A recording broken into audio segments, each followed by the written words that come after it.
Hey guys, Pat Powers from volleyballcamps.com here to talk to you. One of the things I see a lot of players do. I work with somewhere between 1,500 and 2,300 players a year, boys, adults, girls, everybody.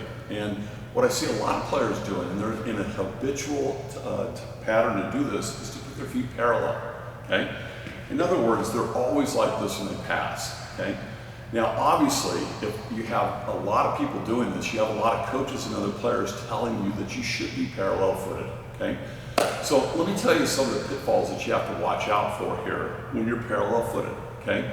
Personally, when I pass balls, when I pass them all the time, I would say there's about an 80 to 90% chance my feet are parallel, okay? Or very close to it, okay? But one of the first things that happens is when your feet are parallel, the ball doesn't go forward, okay? That's why we take jump serves and dig like this, or even jump floats, okay? Because when your feet are like this, you can't pivot over a knee, okay? If you want the ball to go forward, you can simply step forward into the pass like this and influence the ball forward, okay? So one of the first things that happens when you have parallel feet is balls tend to stay off the net, which may or may not be a good thing depending on how fast the ball's coming at you, okay? Second thing that happens when you have parallel feet, okay, is you're gonna do this, okay? When balls are coming to you, you're gonna jump up like this when you pass balls, okay? If you jump up when you pass, you're gonna do it when you dig, okay? So think about this. We're hitting at you.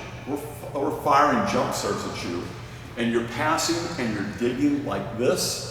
Folks, that's why we have to build these ceilings out of steel and concrete, because you're trying to blast holes through them, okay? In other words, when you lift up when you pass, you're gonna do it when you dig and receive jump serves.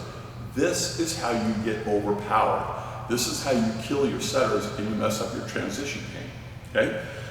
Reason number 3, okay?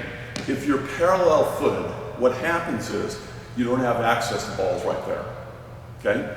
And I see this all the time. You want me to prove it to you? What does your mom say before you go to play volleyball? What do they say? Don't forget your knee pads, honey. Why? Because you guys are parallel footed all the time, and if there's a ball slightly in front of you, you put the landing gear down and you skid into these balls, okay? Whereas a good experience, just a player who has a little bit of experience will simply step into a ball and access the ball that's in front of them, okay? You always want the ability to step into balls as you're playing volleyball here, okay? Reason number 4, okay? If you're parallel footed all the time, and I watch this all the time with younger players and less experienced players, boys, girls, adults, it doesn't matter, okay? If you're always parallel footed, how are you gonna run, okay? Sometimes I see you guys looking at the ball here and you go, I gotta run, but I gotta be parallel footed, but I gotta be parallel, but I gotta run, okay? It's so bad, sometimes I see players running like this, okay?